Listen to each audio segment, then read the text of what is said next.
이번 시간에는 시편 23편에 대해서 한번 같이 말씀을 드려보겠습니다. 시편 23편은 너무나 유명한 말씀이죠. 여호와는 나의 목자시니 내가 부족함이 없으리로다. 그래서 그 주님이 우리와 함께 하시고 우리를 인도하신다는 것에 대한 그런 말씀들을 담고 있는데, 이것을 우리가 어떻게 바라보는 것이 더 정확한 것인지에 대해서 한번 정리를 한다고 생각하시면 될 것 같습니다. 시편 23편을 좀 보기 전에 먼저 시편 22편을 우리가 좀 봐야 돼요. 이 성경이 시편이 150편이나 되지만 이 성경의 순서는 다 주님의 섭리 가운데 우리가 있다고 볼 수가 있잖아요. 그래서 시편 22편을 보면은 이 십자가 사건에 대한 예언이 나와요. 주님께서 십자가에 달리시는 장면에 대한, 그리고 그 십자가에서 주님께서 하시는 말씀에 대한 예언이 나오죠. 시편 22편에 보면 하나님이 어째 나를 버리셨나이까, 이 구절이 나옵니다. 우리가 성경을 좀 읽어봤다면 이 구절이 뭔지를 아시겠죠. 예수님께서 십자가에 달리셨을 때 하나님께서 어찌하여 나를 버리셨습니까? 라고 기도를 하시잖아요. 그 부분을 이야기를 하는 거죠. 그리고 나서 여러 가지 더 이렇게 그 군병들이 나의 그 속옷을 제비 뽑는다, 이런 구절들도 다 있는데 다 우리가 보지 않아도 이 구절만 봐도 우리가 모든 걸 알 수가 있죠. 그리고 이 십자가에 달리시는 이 예언, 이 시편 22편의 마지막 부분에는 내가 주의 이름을 형제에게 선포하고 회중에서 주를 찬송할 것이다 라고 또 시편에서 다윗이 말을 해요. 이 구절은 히브리서에서 인용이 되어 있어요. 이게 여기서 우리가 살펴봐야 되는 게 뭐냐면, 이 시편에서 시편 22편에서 이 말을 한 사람은 다윗이지만 이건 예언이었고, 실제로 이 말씀의 주인은 누구시냐? 예수님이다, 이거잖아요. 예수님께서 십자가에 죽으시고 부활하신 다음에 이제 형제들에게 주의 이름을 선포할 것이고 주를 교회 중에서 찬송할 것이다 라고 하신다는 거죠. 이게 어떤 맥락에서 나오냐면, 이제 형제에게 형제라 부르는 것을 부끄러워하지 아니하신다고 하시면서, 그래서 우리가 서로를 형제자매라고 부르는 거잖아요. 이 히브리서 이 구절 때문에 하나님께서 우리를 형제라 부르시기를 부끄러워하지 않기 때문에 우리가 서로를 형제자매라고 하는 거예요. 왜 우린 형제가 되죠? 예수님께서는 원래 하나님의 유일하신 아들 독생자셨는데, 이제 우리도 하나님의 아들이 되었고, 그런 측면에서 예수님과 형제가 되었다는 것이고, 예수님은 우리를 형제라고 부르시기를 부끄러워하지 않으신다라는 거죠. 이게 다 무엇이죠? 결국은 십자가의 결과인 거예요. 그래서 우리가 시편 23편은 십자가의 결과라는 측면에서 우리가 이해를 해줘야 됩니다. 시편 23편을 십자가의 결과라는 측면을 보지 않는다면은 우리는 그냥 막연히 하나님은 나를 도와주실 거야, 이렇게만 생각하고 넘어가게 되겠죠. 그것만 가지고는 시편 23편의 모든 것을 이해할 수가 없습니다. 제가 말씀드렸죠. 시편 22편의 결과가 바로 시편 23편이에요. 그래서 시편 23편에서 우리가 여호와는 나의 목자시고 내가 부족함이 없다라고 이야기를 하잖아요. 주님께서 우리를 인도하시고 우리와 함께 하신다는 게 이제 시편 23편의 내용이죠. 그럼 우리가 여기서 무엇을 이해해야 되느냐? 단지 여호와는, 우리가 이제 그런 거잖아요. 우리가 일반적으로 세속화된 기독교인들이 너무나 많고, 그 세속화된 기독교인들은 우리한테 이런 말을 하죠.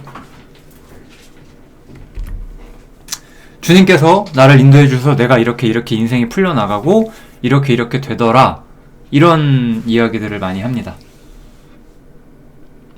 근데 사실은 그게 전부가 아니죠.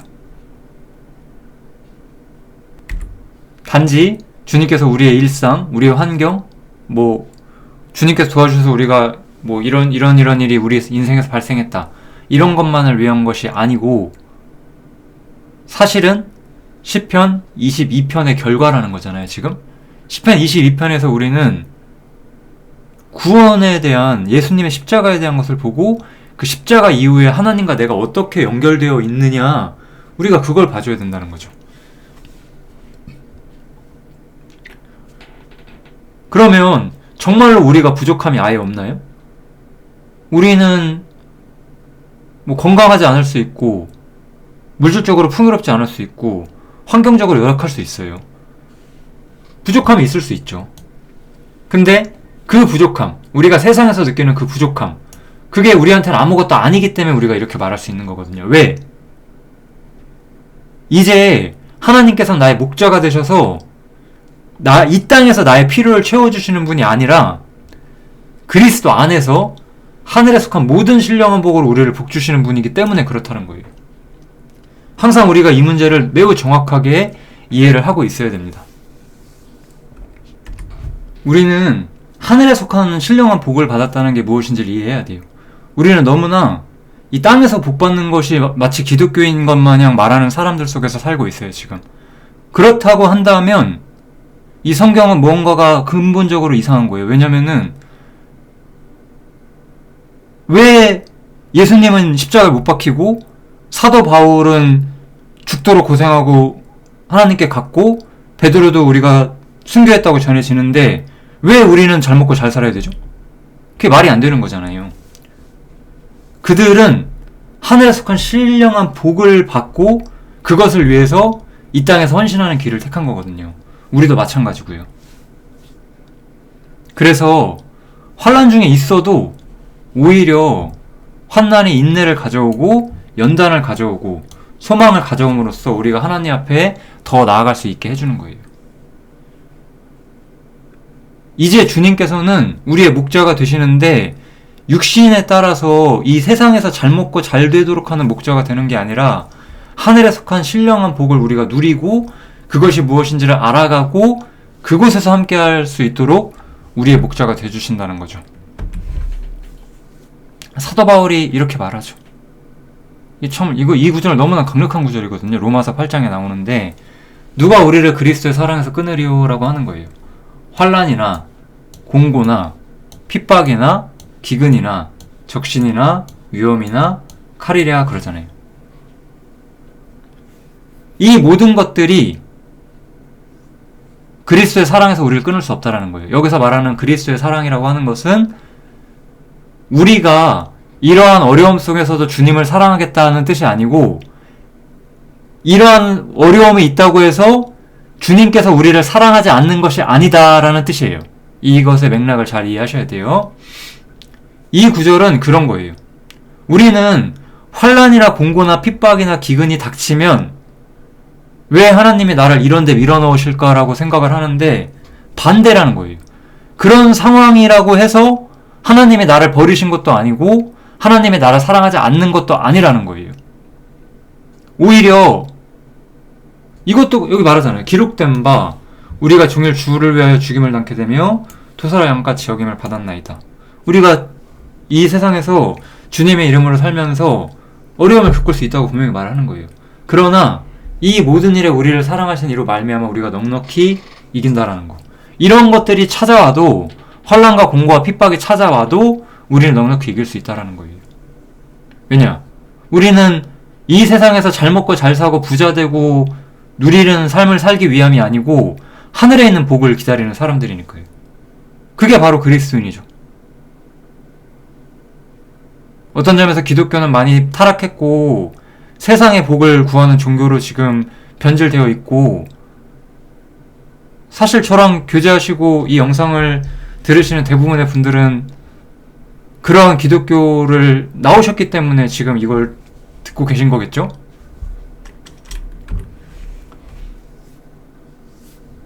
그래서 이 모든 문제를 이해하려면은 다시 한번 시편 22편을 다시 한번 생각을 해야 돼요. 십자가에 대해서. 십자가가 바로 우리가 하나님이 어떤 방식으로 현재 우리와 함께 하시는지를 규정해줘요. 이사야 53장에 보면 이런 구절이 나오죠. 그가 찔림은 우리의 허물을 인함이요 그가 상함은 우리의 죄악을 인함이라. 그가 징계를 받음으로 우리가 평화를 누리고 그가 채찍에 맞음으로 우리가 나음을 입었도다. 주님께서는 왜 십자가에 달리신 거죠? 우리의 죄 때문이잖아요. 우리의 죄 때문에 주님께서 십자가에 달리셨다라는 거예요. 그가 우리 대신에 징계를 받고 그가 우리 대신에 찔리셨기 때문에 우리가 지금 하나님께 나아갈 수 있다는 거예요. 우리 죄 때문에 주님께서 달렸다는 거죠. 죄라는 걸 무엇이냐? 그걸 우리가 알아야 된다는 거예요. 복음을 전할 때, 복음을 배울 때 사실 모든 사람이 반드시 지나와야 되는 게 뭐냐면 죄가 무엇인지를 알아야 하는 거예요. 예수님께서는 유대인들 사이에서 그 공생애를 사실 때 이런 구절을, 이런 이야기를 하신 적이 있죠. 마태복음 10장에 나오잖아요. 예수께서 들으시고 이르시되 건강한 자에게는 의원이 쓸데없고 병든 자에게라야 쓸데있느니라, 이런 말이 있죠. 건강한 자에게는 의원이 쓸데가 없어요. 건강한 자에게는 의원이 쓸데없고 병든 자에게나 쓸데가 있다, 이렇게 말을 합니다. 이게 뭐예요? 자신이 죄인이 아니라고 생각하는 사람한테는 복음이 쓸데가 없다는 뜻이에요. 오히려 내가 죄인이란 게 무엇인지 아는 사람에게 복음은 의미를 갖고 그 사람의 영혼을 구원하고 앞으로 어떻게 살아나가야 되는지를 가르쳐줄 수 있다, 그렇게 말을 하는 거죠. 또 하나 중요한 게 이거예요. 많은 사람들은 그냥 하나님이 나와 함께 해주시고 나와 언제나 같이 있어준다고 말해요. 사실 구원도 정확하지 않으신 분들도 그냥 막연히 그렇게 말을 하죠. 그러나 하나님과 사람 사이는 완전히 끊어져 있어요. 성경에서 말하기로는 너희 죄악이 너희와 너희 하나님 사이를 내었다. 여기 우리가 있고 하나님이 계시면 여기 죄라고 하는 것이 딱 가로막아가지고 하나님과 우리 사이를 떨어뜨려 놨어요. 그게 지금 현재 사람의 상태예요. 이 문제에 대한 해결을 보는 것, 그것이 우리가 죄를 알고 죄사함을 아는 것이고, 그것을 통해서만 하나님 앞에 우리가 어떻게 나아가야 되는지가 분명히 드러나게 됩니다. 그래서 죄에 대해서 조금만 더 말씀을 드려볼게요. 죄에 대해서는 제가 여러 영상에서 지금까지 많이 말씀을 드려서 여기서는 그냥 간단히만 한번 얘기해 보겠습니다.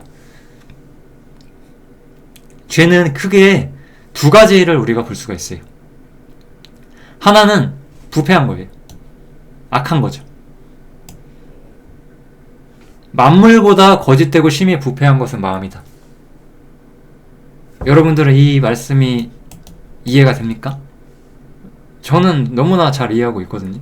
인간은 만물보다 거짓되고 심히 부패했다는 거. 사람은 악해요. 하나님께서는 사람을 항상 악하다라고 말씀을 하세요. 인간은 태어날 때부터 죄인으로 태어난다. 인간은 악하다. 인간은 심판을 받아야 한다. 이게 성경에서 계속해서 말하는 주제죠. 구원을 모르는 사람들은 사람의 악함을 때로는 부정합니다. 자신의 악함을 부정하고. 근데 말씀을 가지고 한번 자신을 보세요. 내가 과연 선인이 맞는가? 이 세상에 의인은 하나도 없다라고 성경이 분명히 말을 하죠. 또 하나는 하나님을 버렸다라는 측면이에요. 이거는 인간이 본성적으로 가지고 있는 도덕적인 문제를 말을 한다고 친다면, 두 번째는 하나님을 떠난 점을 지적하고 있어요. 내 백성이 두 가지 악을 행하였는데, 이거 예레미야에 나오죠. 둘 자. 이건 예레미야 17장이고 이건 예레미야 2장입니다. 그래서 내 백성이 두 가지 악을 행하였는데 곧 생수의 근원되는 나를 버린 것과 스스로 웅덩이를 판 것이다. 하나님을 버렸고 자신의 웅덩이를 판 거예요. 여기서 웅덩이를 팠다라는 것은 이게 고대 근동, 이스라엘과 뭐 레바논, 시리아 이런 지역에서 기록이 되어 왔잖아요. 성경의 대부분. 그쪽은 사실 오아시스가 있어야 되거든요. 그래서 물을 구하기 위해서 웅덩이를 팠는데 하나님을 버렸고 스스로 웅덩이를 팠다는 거예요. 하나님 의지하지 않고 하나님을 떠나서 자기 소견에 오른 대로 살았다는 거죠. 사람이 자기 소견에 오른 대로 사는 것이 바로 죄악이에요. 이런 구절들을 보신 적이 있으셨으면 좋겠고, 혹시 없으셨으면 이번에 한번 배워보셨으면 좋겠습니다. 여기서 말하지 않았는데 사사기라는 성경이 있어요. 사사기에 보면은, 사사기 1장에서 보면은 이스라엘 민족이 하나님께 물어요. 이제 사사기 마지막 장에 보면은 자기 소견에 옳은 대로 행했다 이렇게 말해요. 하나님 떠났다는 거예요. 이게 사람의 죄악이거든요. 사람이 이런 문제를 가지고 있다라고 말해요. 이런 점에서 이제 사람은 때로는 율법이란 걸 가지고 와요. 내가 이렇게 탐심을 갖지 않았습니다. 다른 사람을 죽이지 않았고 음욕을 품지 않았고 이렇게 제가 열심히 지키고 있어요. 이렇게 말을 해요. 그렇다면 우리가 할 말이 있죠. 왜냐하면 율법은 사람에게 그걸 지키라고 준 것이 아니다라는 거예요. 율법은 뭐래요? 이것도 제가 하는 말이 아니잖아요. 성경에서 이거 로마서에서 말하죠. 로마서에서 사도 바울이 하는 말이죠. 율법이 말하는 자는 율법 아래 있는 자들에게 말하는 것인데 이것은 모든 입을 막기 위한 것이다. 어떤 입을 막아요? 나는 하나님 앞에 선합니다. 저는 하나님 앞에 괜찮습니다. 저는 하나님께 열심히 하고 있어요. 라고 하는 모든 입을 막겠다라는 거예요. 왜? 온 세상으로 하나님의 심판 아래 있게 하려고요. 율법은 그의 앞에 아무런 의를 가져가지를 못해요. 그래서 여기 보시면 그러므로 율법의 행위로 그의 앞에 의롭다 하심을 얻을 육체가 없나니 율법으로는 죄를 깨달음이니라 이렇게 말을 하는 거죠. 율법은 사람의 죄를 깨닫게 하기 위함이에요. 율법은 사람의 죄를 깨닫게 하기 위함.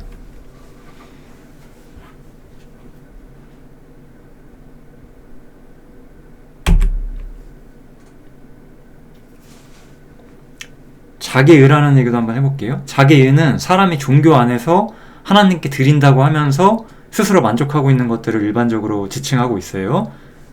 여기 보면은 하나님을 믿지 않고 하나님을 대적했던 유대인들이 어땠냐?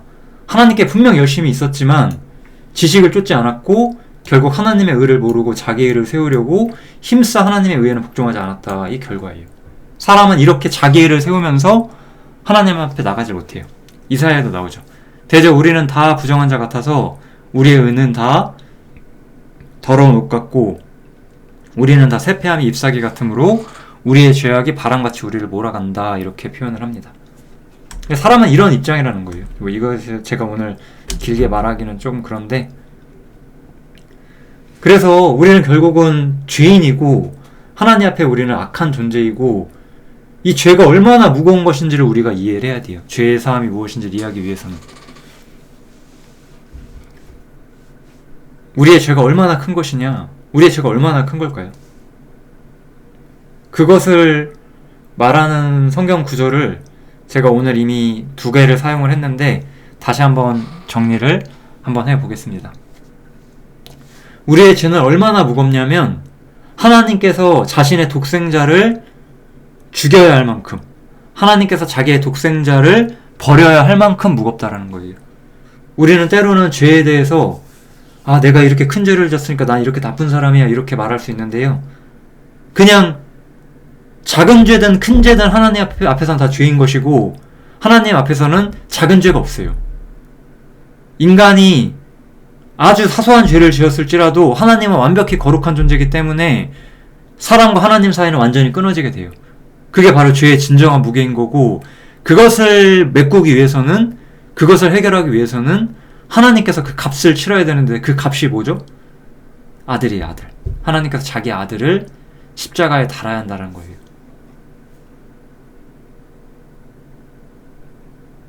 하나님께서 자기 아들을 버리셔야 한다는 거예요. 그래서 사실은 이거예요.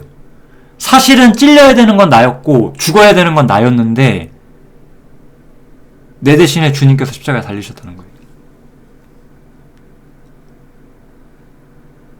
그게 죄의 무게예요.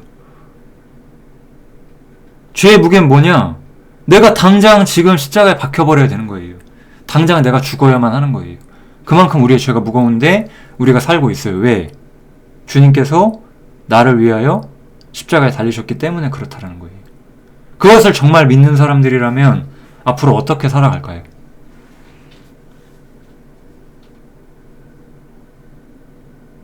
세상에서 세상의 유흥과 즐거움과 욕심을 쫓아 사는 것, 그것이 과연 그리스도인의 진정한 삶이 될 수 있겠어요? 이 죄의 무게를 본 사람들이? 그럴 수가 없는 거죠. 구원이란 건 그래서 뭘까요? 구원이란 것은 구원이란 것은 하나님의 진노하심으로부터 구원을 얻는 거예요. 한 측면에서는. 그리고 또 한 측면에서는 하나님으로 더불어 화목되게 된 거예요. 요거는 조금 달라요. 요 구원은 이제 우리의 삶 속에서 주님이 이끌어 주시는, 요게 바로 이제 시편 23편이라고 생각을 하셔도 괜찮습니다. 요거는 시편 22편을 말한다고 생각하셔도 되고요. 그래서 먼저는 제가 22편 이야기를 우리가 좀 더 집중적으로 하고 있기 때문에, 우리한테 구원이란 것은 하나님은 죄 때문에 우리를 심판할 수밖에 없는데 하나님께서 우리의 심판을 모두 아들에게 쏟으셨다라는 거예요. 그래서 이제 하나님께서는 우리를 더 이상 심판하실 수 없다. 이것이 바로 시편 22편에서 우리가 배울 수 있는, 십자가를 통해서 우리가 배울 수 있는 복음인 거죠. 하나님의 진노하심으로부터 우리가 구원을 얻고 하나님과 화목해진 거예요. 이렇게 하나님과 화목해진 사람으로서 우리는 이제 어떻게 살 수가 있을까요?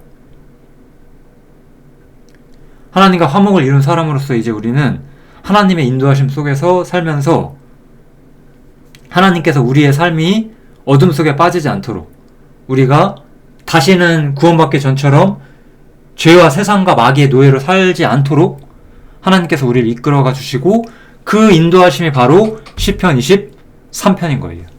여호와는 나의 목자시다. 구원은 그래서 이런 측면이 되는 거예요. 구원이란 것은 원래 우리는 죄의 종이었어요. 요한복음 8장에 보면은 우리가 죄의 종이었다는 얘기가 나오죠. 근데 거기서 무슨 얘기가 나오죠? 진리를 알지니 진리가 너희를 자유케 하리라 그러잖아요. 자유. 이 자유가 과연 이 세상 사람들이 지금 말하는 자유랑 같나요? 절대 같지가 않죠. 자유라는 거는 내가 하고 싶은 걸, 모든 걸 다 하는 게 아니에요. 성경에서. 성경에서 자유는 일반적으로 영어 단어를 쓸 때 우리 프리가 있잖아요. 프리를 쓴다기보다는 그 딜리버런스를 쓰거든요. 해방이에요. 해방. 우리가 옛날에 일제 강점 치하에 있다가 해방이 됐잖아요. 그런 개념에서 딜리버런스, 해방이란 단어가 쓰여요. 우리는 원래 죄의 노예였는데 이제 여기서부터 해방되는 거예요. 더 이상 우리는 죄의 노예가 아니라 하나님을 섬길 수 있는 존재가 된 거고, 이렇게 해방된 자, 자유케 된 자로서 하나님께서 이제 그러한 우리를 이끌어 주시겠다. 이것이 바로 성경이 우리한테 하는 말이에요. 놀랍지 않나요? 이렇게 우리가 성경을 보고 하나님이 현재 우리의 어떤 관계인지 우리가 알 수 있다는 건 참 놀라운 일이에요. 그래서 이러한 측면에서 사망의 음침한 골짜기에 내가 다닐지라도 나는 두려워할 필요가 없다라고 말을 해요. 왜냐하면 주께서 나와 함께 가시니까. 단순히 우리가 세상에서 복을 바란다면 우리가 이러한 위기 속에서, 어려움 속에서 하나님이 나와 함께 하신다고 당당할 수 없을 거예요. 왜? 이 세상이 전부라고 믿는 사람한테 어떻게 그 어려움과 고난에 닥쳤을 때 주님을 의지해서 이길 수가 있어요? 우리가 주님을 의지해서 이길 수 있는 이유는 이 세상이 전부가 아니라 도리어 죽음이 우리한테 영원한 승리를 가져갈 거라는 걸 우리가 알기 때문이거든요. 빌립보서 1장 혹시 기억하세요? 내가 죽는 것이 유익하다. 사도 바울이 그렇게 말하잖아요. 왜? 죽음은 그 사람에게 하나님과 함께하는 일이 되는 것이었으니까요. 내가 이 땅에 살아있으면 주님의 일을 할 것이고, 죽는 것은 더 유익한데 그 이유는 내가 하나님과 함께하기 때문이다라는 거잖아요. 우리 그런 마음으로 살아야 돼요.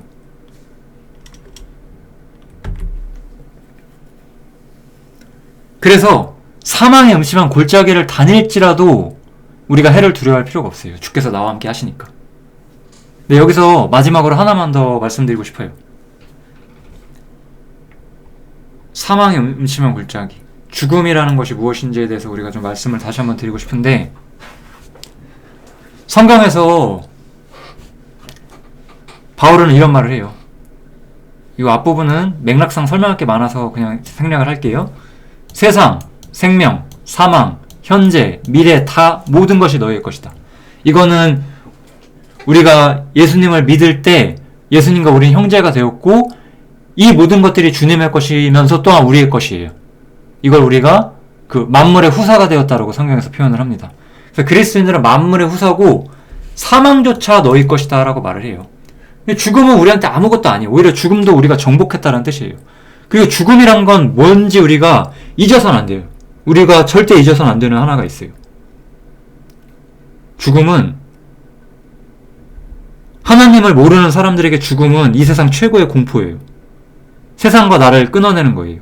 그러나 하나님을 우리가 알았다면, 우리가 복음의 진정한 의미를 알았다면 죽음은 뭐죠? 죽음은 하나님께서 우리를 구원하는 방법이었어요. 죽음은 우리에게 영원한 승리를 가져오는 하나님의 방법으로 변했어요. 원래 죽음이란 것은 아담이 범죄했기 때문에 죄로 말미암아 사망이 들어왔고, 그래서 사람이 죽게 되었잖아요. 그런데 십자가를 통해서 예수님은 기꺼이 죽기까지 순종을 하셨고, 그 죽음을 통해서 우리에게 하늘로 가는 길을 열어주셨어요. 그게 바로 우리한테 새로운 죽음의 의미가 되는 거예요. 그래서 사도 바울은 고린도후서 5장에 보시면 우리가 덧있기를 기대한다라고 말을 하죠. 죽음이란 것은 오히려 우리가 하늘로 가는 거고, 예수님처럼 영광스러운 몸으로 우리가 덧있게 되는 것이고, 우리가 진정 새로운 피조물로서 영원한 시작을 하는 거라는 것을 기대하고 있다라는 거예요. 그런 우리에게 사망 아무것도 아니기 때문에 사망의 음침한 골짜기조차 우리한테 아무것도 아니라고 말을 하는 거예요.